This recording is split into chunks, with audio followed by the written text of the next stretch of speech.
Netflix's big show, which we've talked about before on this program, Emily in Paris.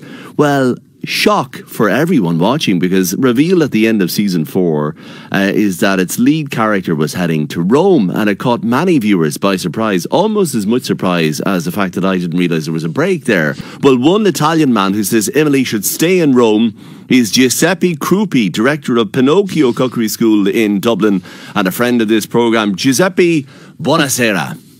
Ciao bello, come stai? Do you like Emily in Paris, Giuseppe? I did to a point. All it was missing was the location. Now it's going to be perfect. Do you think Emily in Roma will be better? No, I actually want Emily in Paris, shut in Rome.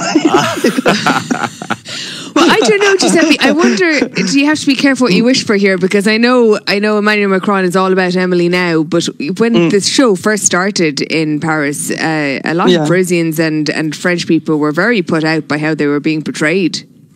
Yeah, I think it's often the case, isn't it? When there are shows like that, they generally try to portray any place using cliché. So if you are from that place, you don't like that because you don't want to reinforce cliché. But then if there are positive outcomes out of it, like in this case, I think there was a very obvious improvement in terms of tourism and advertisement of the country, then they changed their mind, and I think this is what they don't want. It's not so much about the show, it's more about the advertisement. Okay. And you see, French people generally hate to lose, but they hate it more if they lose against Italians. And Italians love to win. Especially against the French.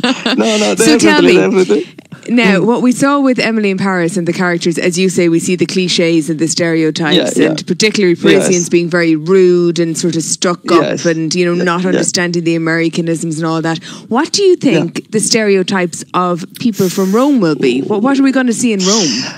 Well, I will say that it's not going to be too far off in the sense that there is going to be this portrayal of miscommunication, if you want, so a clash in style between Americans and Italians.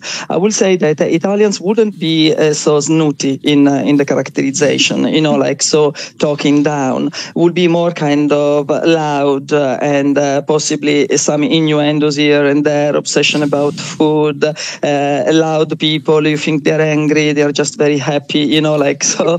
And I think as a clash of cultures, it works well because somehow I find that the Italian roots in America are much more cherished than the French ones, if you know what I mean. Italo-Americans are quite vocal. They'll score, you're right. I think you're right there, Giuseppe. They'll score big on that one. How and Ever is in Paris far more elegant and fashion conscious, and isn't the food far better in Paris than it would be in Roma? Giuseppe, never mind. Giuseppe. Prego.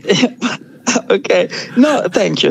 And I feel provoked, but I learned to shut my inner demons, and I see there a challenge, for you to get out of the blindness and the darkness of your ignorance. So basically, to be honest with you, definitely there is a strong connection between Italian culture and French culture, and it's very difficult to make comparisons when it comes to taste, fashion or food. Is it though? Because every French person I've met, they say France is better. No, would you say? Oh, French person, yeah. Okay.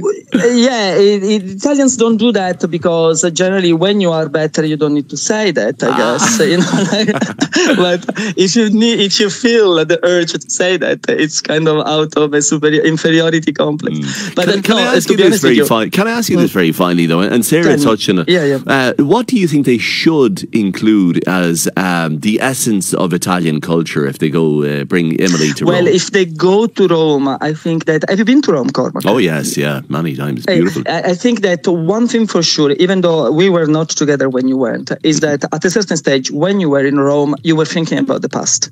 Like Rome is such a testament to all the previous cultures that were there, from the Romans and all the others, because they are everywhere scattered around the city. You know, like France, especially Paris, has kind of a modern feel. You know, like it's very pretty and stuff. But Rome has all its ancient soul, or the ruins of its ancient soul, there in the middle of the traffic. Basically, to sum up what you're saying Paris is for today, but Rome is forever. I think is basically what you're saying. It's a good way. I think Netflix should use that. But you know what I mean is that, especially coming from America, that's such an added value, because what happens in America is that everything is so recent. So if you then locate an American in Rome and she feels a connection to the ancient past, I think that adds a different layer to the story. Okay, Giuseppe, grazie, arrivederci. Thank you very much indeed. Giuseppe Krupi, director of Pinocchio Cookery School in Dublin.